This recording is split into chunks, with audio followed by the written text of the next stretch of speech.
the National Engineering University. We hail your great name, your honor we proclaim. Bearer of laurels, molder of leaders, tower of wisdom, paragon of service, leader of innovation, achiever of vision, transforming lives, building the nation, and near or far, we conquer with dignity and pride. Through excellence and virtue, we're bound to amplify Batangas State University, the National Engineering University. Your great name shall stand till eternity. Your great name shall stand till eternity.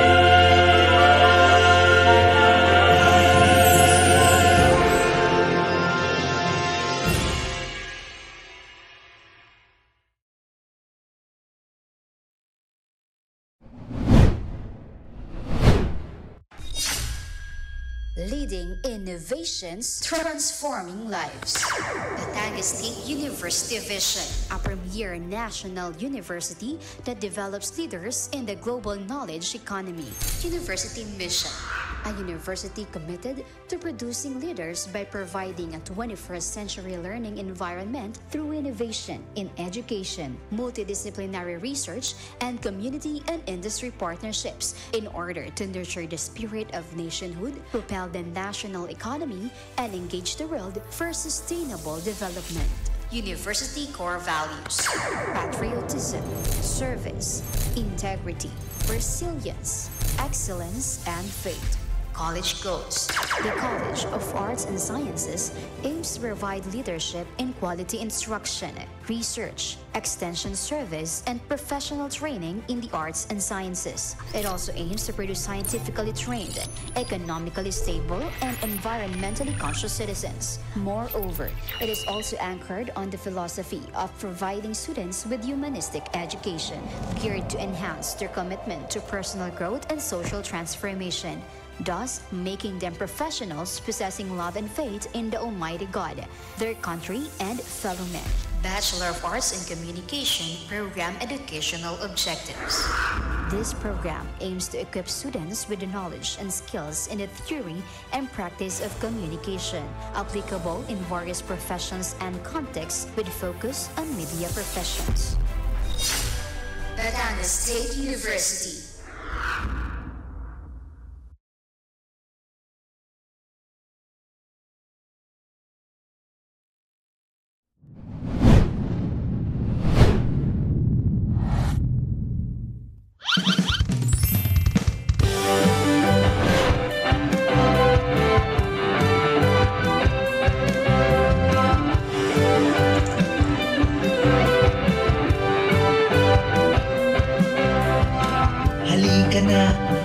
Sumama, magbibigay kami ng pag-asa, tutulong sa masa, bawat oras ay nakaanggap.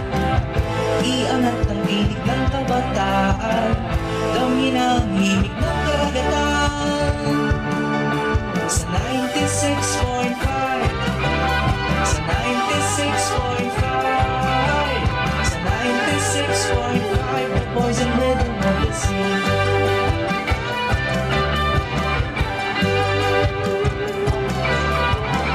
Boses ng Bad State, yung arason na subo ay naririto. Napapanahon, makabago at totoo ang hatid na serbisyo para sa inyo.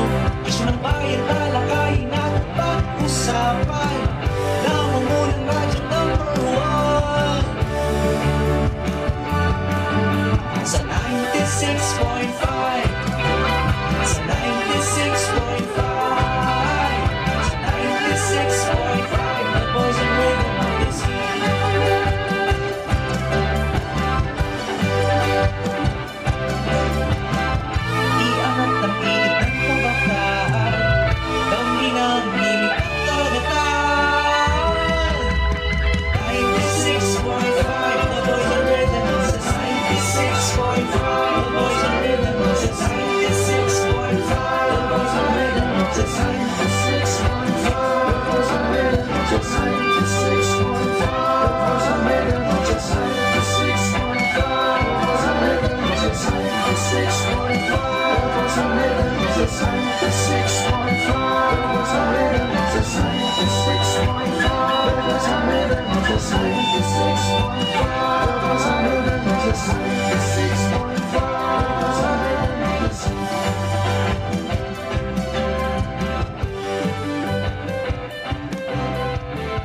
Maglalayag na Maglalayag na.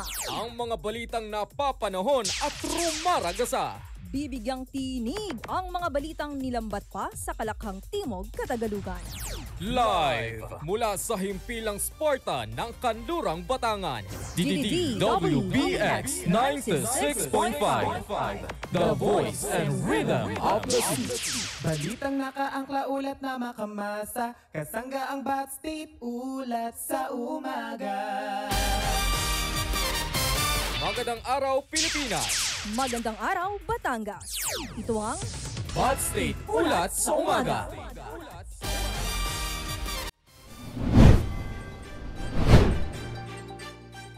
Magandang umaga, Pilipinas! Magandang umaga, Batangas! Mula dito sa himpilang Sparta ng Kanlurang Batangan, ito ang Bat State Ulat sa Umaga. Bat State Ulat sa Umaga. Pinaka-napapanahon at pinakabagong mga balita.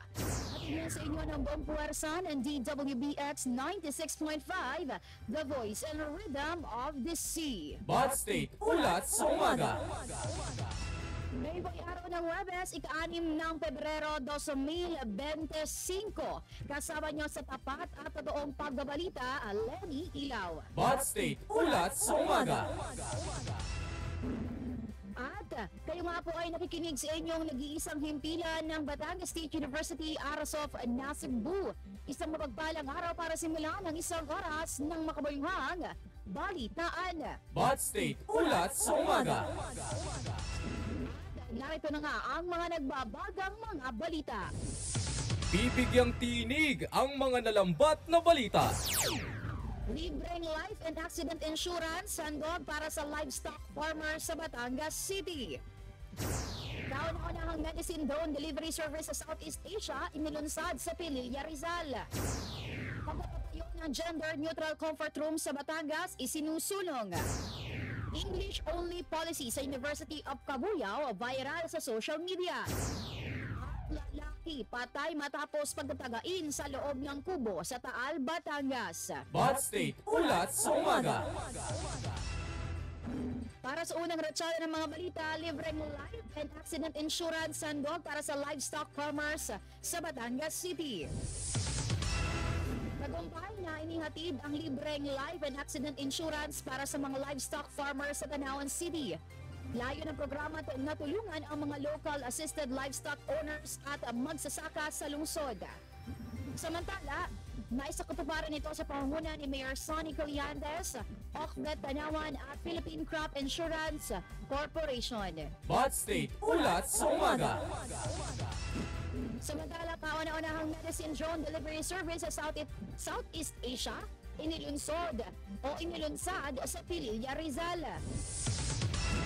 Inilunsad kamakailan ng unang medicine drone delivery service sa Barangay Nyugan, Pililla, Rizal, kung saan mas madali nang ma-access ng mga residenteng naninirahan sa malalayong komunidad ang mga gamot na kanilang kailangan.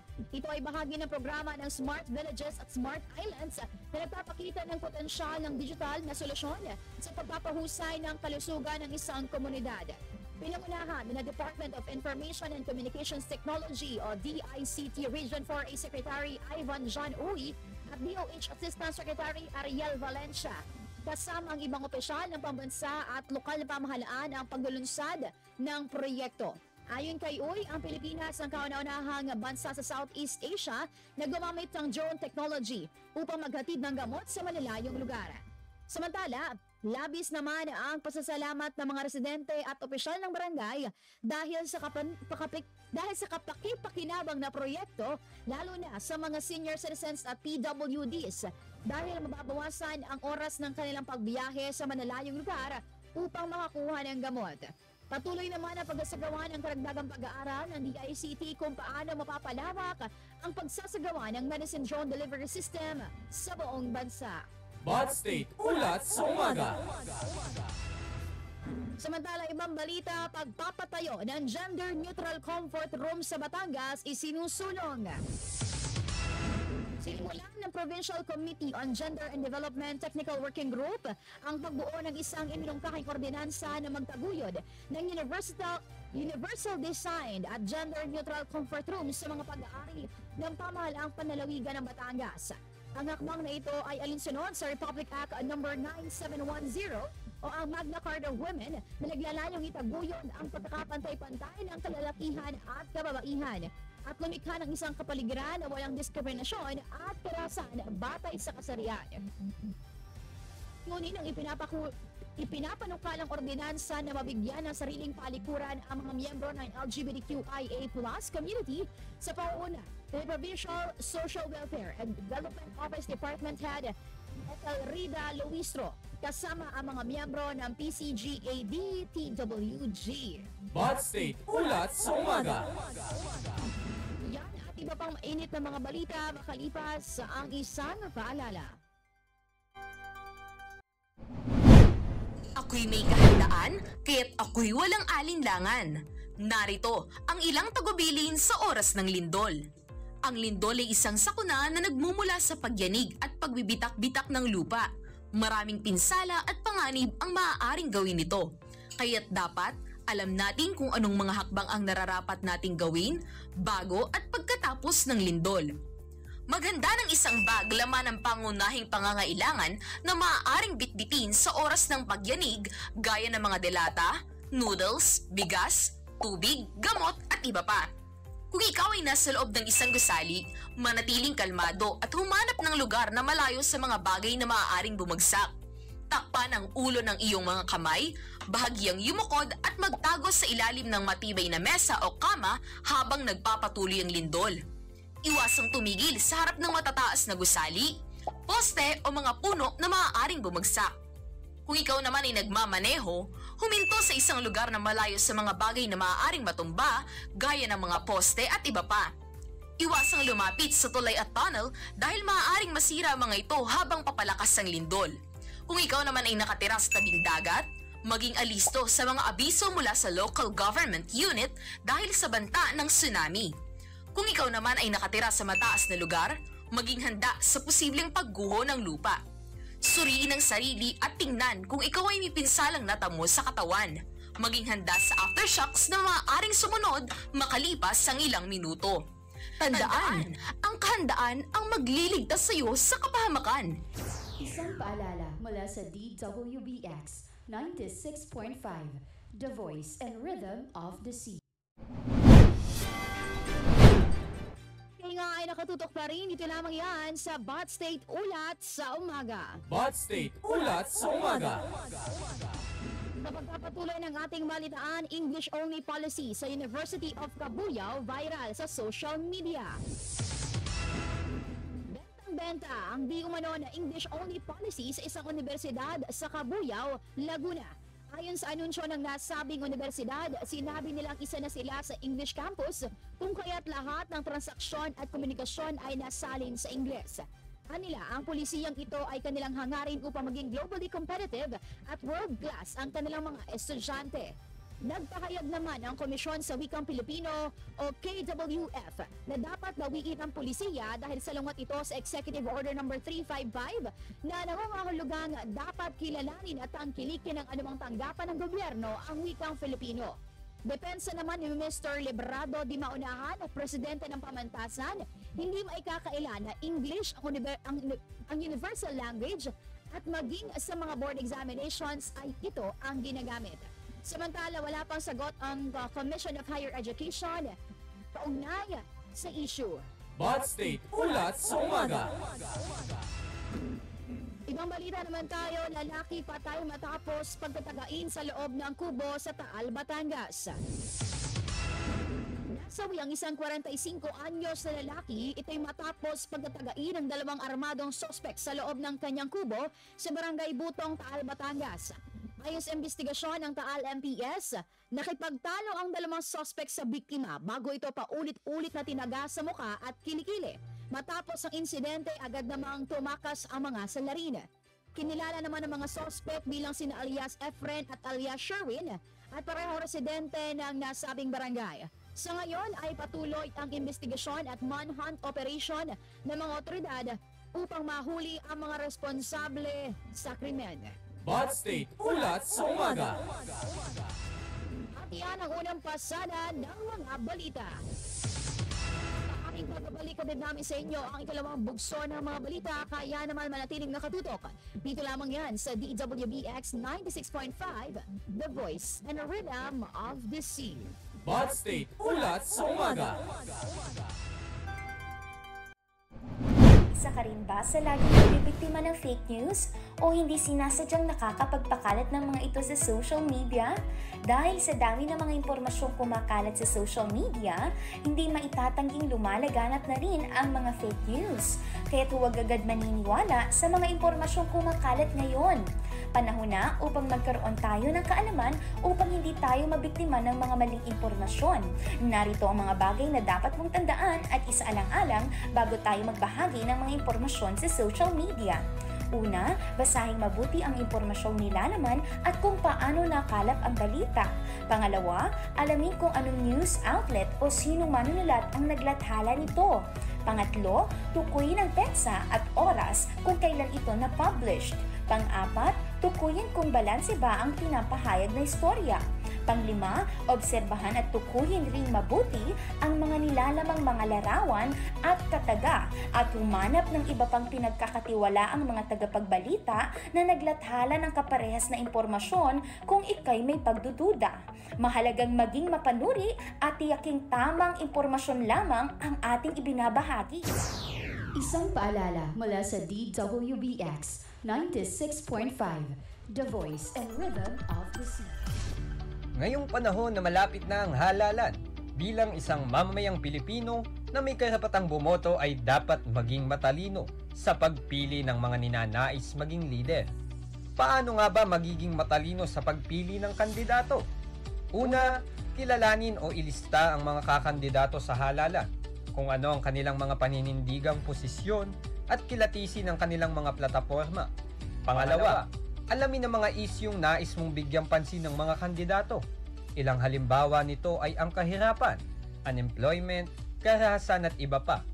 Pangatlo, kilalanin ang mga kakandidato sa paraang pag-attend ng mga pagpupulong ng komunidad, panonood ng mga debate at public discussion ng mga kandidato, at alamin ang educational attainment at leadership background ng bawat kandidato. Pang-apat, ay salain ang lahat ng naitalang impormasyon na iyong nakalap at pagkatapos nito ay madali mo nang mapipili ang iyong nais iboto. Maging matalino sa pagboto, ang ating karapatan, gamitin ng wasto. Isang paalala mula sa DWBX 96.5, The Voice and Rhythm of the Sea. Oras natin, 2 minuto bago mag-alas 9 ng umaga. Dahil nga ay nakatutok pa rin, ito lamang yan sa DWBX 96.5, The Voice and Rhythm of the Sea. Bad State Ulat sa Umaga. Narito na nga po ang ikalawang pasada ng mga balita. Bibigyang tinig ang mga nalambat na balita. Lipa City, target na mag-host ng palarong pambansa 2027. Puting ba na nangunguha umano ng bata sa Batangas sa pinabulaanan ng pulisya. Para sa balitang UWIDE, Laboratory School application sa Bat State U Arasov Cebu, binuksan na. Deadline ng submission of complete requirements and deficiencies inilabas na ng Bat State U Testing and Admission Office. Para sa balitang sports, Carl Andrew Yulo, puspusan ang paghanda para sa Asian at World Gymnastics Championships. Bad State Ulat sa Umaga. Para sa magpapatuloy ng balitaan, Lipa City, Batangas, target mag-host ng palarong pambansa 2027. Ng Lipa City ang posibilidad ng pag-host ng palarong pambansa 2027 bilang bahagi ng kanilang programa para palakasin ang sports tourism sa lungsod. Isa sa mga hakbang na tinututukan ay ang pagdaragdag ng mga hotel upang matagunan ang pangangailangan ng mahigit 15,000 na mga atleta. Samantala, tiniyak naman ng Philippine Olympic Committee o POC na kabilang ang lungsod sa mga posibleng venue para sa international competitions kasabay ng pagpapatayo ng world-class Lipa City Sports Complex. Ang layunin nito ay upang maiangat ang lungsod bilang pangunahing destinasyon ng malalaking kompetisyong pampalakasan. Bud State Ulat sa Umaga. Para sa ibang balita, puting van na nangunguha umano ng bata sa Batangas, pinabulaanan ng pulisya.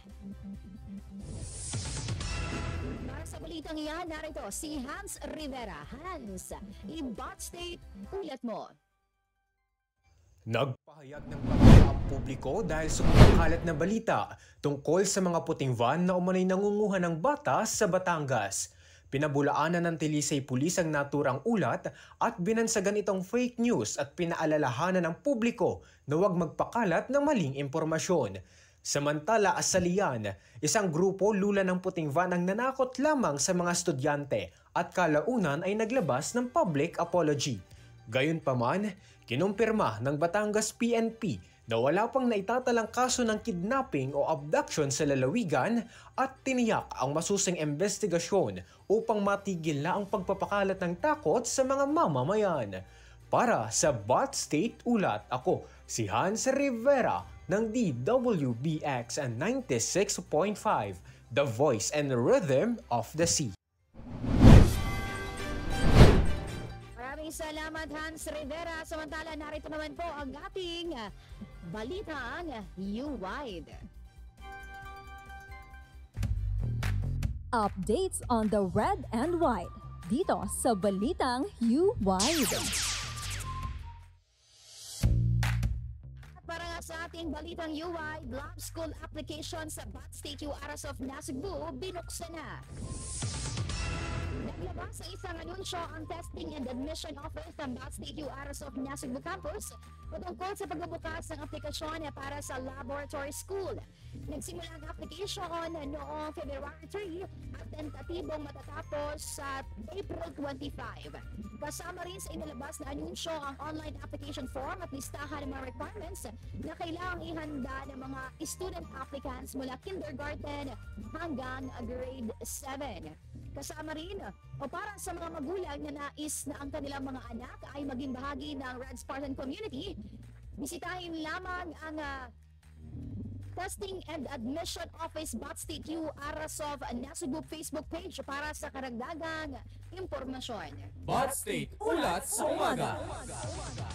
Samantala, isa pang balitang U-Wide, deadline ng submission of complete requirements and deficiencies, inilabas na ng Bud State U Testing and Admission Office. Para naman sa balitang yan, narito si JM Villahin. JM, i-Bud State Ulat mo. Nagbigay ng alala ang opisina ng Testing and Admission ng Batangas State University ukol sa pagsusumite ng complete requirements at pagsasaayos ng application deficiencies na inaasahang matatapos sa ika-16 ng Pebrero.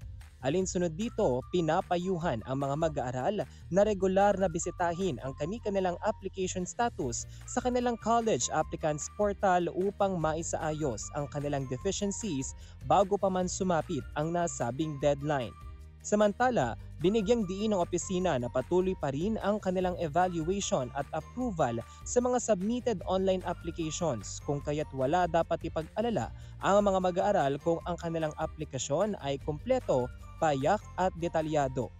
Para sa Balitang U-Wide, ako si JM Villahin ng DWBX 96.5, The Voice and Rhythm of the Sea. JM Villahin. Samantala, narito naman ang ating balitang sports.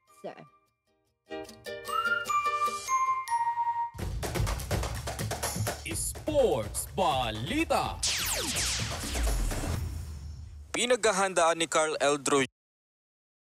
Para sa ating sports balita, Carl Eldro Yulo puspusan ang paghahanda para sa Asian at World Gymnastics Championships.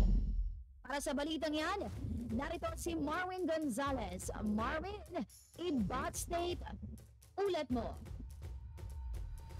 Pinaghahandaan ni Carl Eldroyulo ang dalawang malaking kompetisyon ngayong taon, ang Asian Gymnastic Junior Championship sa South Korea mula June 12 to 16 at ang Junior World Championship sa Manila mula June 12 to 21.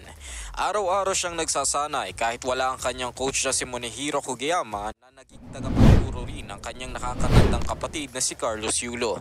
Matapos ang kanyang matagumpay na training sa Japan noong Oktubre, determinado siyang ipagtanggol ang kanyang titulo sa vault apparatus sa darating na torneo. Bukod sa kanyang gintong medalya sa vault sa Asian Championship sa Uzbekistan, nagpakitang gilas din si Eldrew sa Chuwai Chung Cup sa Hong Kong noong Disyembre kung saan nagwagi siya ng 8 ginto. Dahil sa kanyang mga natataging tagumpay, ginawaran siya ng special citation sa 2024 PSA Awards Night bilang pagkilala sa kanyang kahusayan sa larangan ng gymnastics. Para sa Sports Balita, ako si Maureen Gonzalez ng DWBX 96.5, The Voice and Rhythm of the Sea.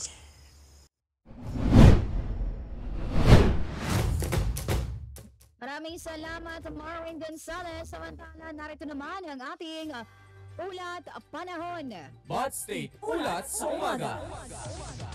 Ay araw po ng Huwebes, magdadala ng mga makulimlim na kalangitan at mahina hanggang katamtamang pag-ulan sa Cagayan Valley, Cordillera Administrative Region, Quezon, Aurora, Camarines Sur at Camarines Norte ang hanging amihan. Dulot ng shearline, magiging maulap rin ang kalangitan at may kalat-kalat na pag-ulan sa Catanduanes, Albay, Masbate, Sorsogon at Romblon. Sa lalabing bahagi naman ng Luzon, kabilang na ang Batangas, bahagyang maulap hanggang sa maulap ang papawirin at kung may pag-ulan, maihina lamang. Samantala, maaari ring makaranas ng kalat-kalat na pag-ulan sa Visayas. Shearline rin ang maaaring magdala ng ulan sa Mindanao, partikular sa Surigao del Norte at Dinagat Islands. Kalat-kalat na pag-ulan rin ang mararanasan sa Davao at Caraga dulot ng Intertropical Convergence Zone o ITCZ. Sa nalalabing bahagi ng Batangas o ng bansa, maaaring asahan ang bahagyang maulap hanggang sa maulap na kalangitan at isolated thunderstorms sa hapon o sa gabi. Na gale warning sa mga baybayin ng northern and eastern coast of Catanduanes and northern Samar at sa eastern coast of eastern Samar. Bot State Ulat sa Umaga. Yung mga nabanggit na baybayin ay makakaranas ng mataas hanggang sa napakataas na pag-alon kung kaya inaabisuhan po na mapanganib ang pumalaot para sa mga kababayan nating mangingisda. Lalo na po yung may mga maliliit na sasakyang pandagat. Ang araw ay sumikat kaninang 6:22 ng umaga at tulubog mamayang 5:58 ng hapon. Bot State Ulat sa Umaga. Para naman sa ating latest foreign exchange rate update para sa palitan ng piso kontra US dollars, 58.41, Canadian dollar 40.78, Singaporean dollar 43.22, Saudi riyal 15.57, Euro 60.63, Chinese yuan 8.07, at Japanese yen 38 centavos. Bot State Ulat sa Umaga. At yan ang mga balitang nakalap namin sa buong magdamag. Pinaka-napapanahon, pinaka-bagong mga balita. Matid sa inyo ng buong puwersa ng DWBX 96.5, The Voice and Rhythm of the Sea. Bot State Ulat sa Umaga. Sa mga nag-aantay po ng ating live stream, naku, pasensya na kayo, medyo nagloloko ang ating live ngayon. Ayaw niyang mag-push through. Ayaw mag-push through ng ating stream. Kaya naman, huwag po kayo mag-alala dahil maghapon niyo pa rin kami mapapakinggan. Dito lamang yan sa ating radio frequency 96.5. At ang recap po ng ating episode ng sa araw na ito ng Batsik Ulit sa Umaga ay inyo rin mapapanood sa ating YouTube channel. Ayan, isearch nyo lamang po DWBX 96.5 at lahat po ng previous episodes natin at ay pwede nyong balik-balikan. Lahat po ng ating programa ay naandyan ang mga recap. Bot State Ulat sa Umaga. Magsama-sama po tayo muli bukas mula alas 8 hanggang alas 9 ng umaga para sa mainit na balitaang hatid ng Bot State Ulat sa Umaga. Muli ako po ang inyong naging kabalitaan kasama sa tapat at totoong pagbabalita, Lenny Ilaw. Bot State Ulat sa Umaga. Manatiling nakatutok dahil susunod na ang Pusong Ko To Best of OPM Love Songs. Dito lamang yan sa DWBX 96.5, The Voice and Rhythm of the Sea. Innovations transforming lives. Batangas State University Vision, a premier national university that develops leaders in the global knowledge economy. University Mission, a university committed to producing leaders by providing a 21st century learning environment through innovation in education, multidisciplinary research, and community and industry partnerships in order to nurture the spirit of nationhood, propel the national economy, and engage the world for sustainable development. University core values: patriotism, service, integrity, resilience, excellence, and faith. College goals. The College of Arts and Sciences aims to provide leadership in quality instruction, research, extension service, and professional training in the arts and sciences. It also aims to produce scientifically trained, economically stable, and environmentally conscious citizens. Moreover, it is also anchored on the philosophy of providing students with humanistic education, geared to enhance their commitment to personal growth and social transformation, thus making them professionals possessing love and faith in the Almighty God, their country, and fellow men. Bachelor of Arts in Communication program educational objectives.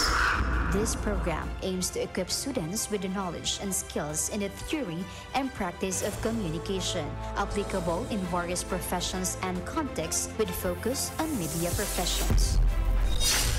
Batangas State University.